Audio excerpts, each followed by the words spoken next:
What's going on, everybody? The boss man is not happy. What boss man? This boss man. Let's get into it.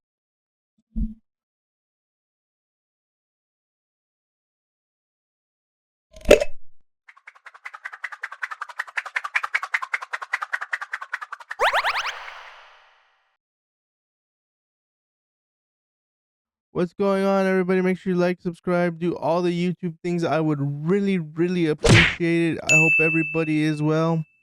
Let's get into it. Dana White, ESPN are not happy with each other. The numbers for UFC 311 were not good. The UFC doesn't feel like they're getting their money's worth. ESPN doesn't feel like they're getting their money's worth. So much so that ESPN will lapse their exclusive negotiations on April 15th. I reached out to ESPN and they've told me, yes, this is correct. The negotiations for other companies can start on April 15th. As of this recording, we are heading into March 22nd. It actually is March 22nd already. So, what does that mean? After this year, the UFC could be somewhere else. They could be on multiple networks. They could be on one network. Where would they go? I talked a little bit about this on my podcast. If you guys do not follow it, please do. I will leave links down below, but you could get it on all the major platforms, Apple Podcasts, Spotify. If you use a certain app and it's not on there, please let me know and I will try to get it on there for you guys. Appreciate you guys. So, let's get into the meat and potatoes of this. Where can the UFC go? Well, according to the Observer, there are three viable options, although one I don't think is that viable, and I will explain why. The first one, ESPN. Yes, okay.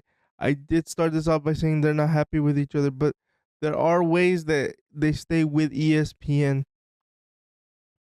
Like instead of ESPN getting the whole thing, they just get the pay per views. Netflix. Okay, now this is where it gets interesting because who's on Netflix right now? WWE, right? Here in the States, it's just Raw, but abroad, it's everything. It's NXT, SmackDown, Raw, and all the pay per views.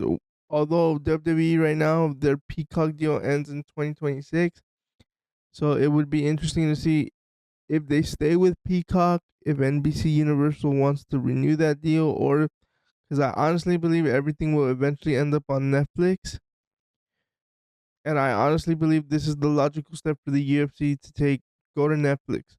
Now the question becomes, if they go to Netflix, do they put the pay-per-views behind a paywall? Here's the reason I believe, I don't know this for a fact, but here's the reason I believe the UFC does the paywall thing is because the way their contracts are structured, their big stars and their champions get what's called pay-per-view points. So they basically become a partner in the pay-per-view and they get a portion of the money of the buys, but it's so low that people are saying like the pay-per-view points are a non-factor at this point.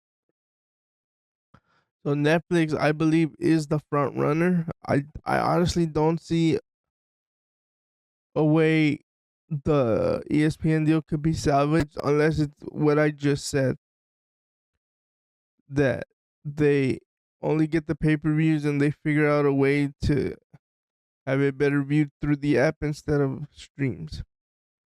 And then the last choice would be Warner Brothers, the dark horse, as this article says. Now, here's why I don't believe it's going to be Warner Brothers because, again, going back to WWE, TKO, AEW has to deal with Warner Brothers, so I don't see them doing that. I don't see Warner Brothers having to be able to double dip, for lack of a better expression.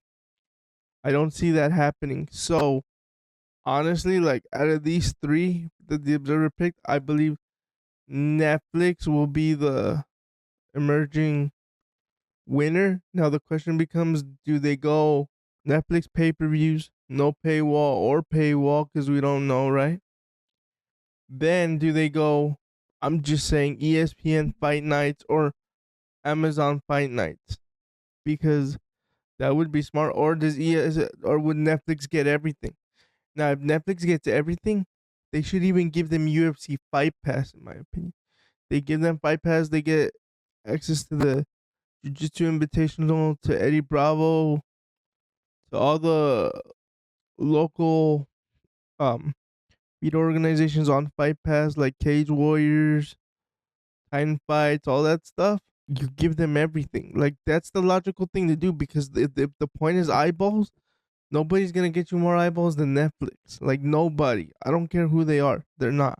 Also, Netflix is proving to be where sports should be headed, because look, it's heavily rumored Terrence Crawford versus Canelo Alvarez will be TKO Boxing's debut. Where's it going? It's rumored for Netflix. Look at the numbers they're doing with WWE Raw, especially here in the States. And then you have to look abroad too, because tomorrow's fights or today's fights are gonna be in Europe. So you have to look at that. How are the numbers doing on ESPN, because it's gonna be a live event, you know? Does a Netflix move warrant more live events rather than having them fight at 5 a.m. so the US crowd gets it in prime time, like the people in Abu Dhabi do, but in Saudi Arabia? But we all know why that happens, because the Saudis and the Abu Dhabi sheiks are paying a good hefty price to have those fights there. So the question becomes, what do you guys want to see? Do you want to see the UFC on multiple networks?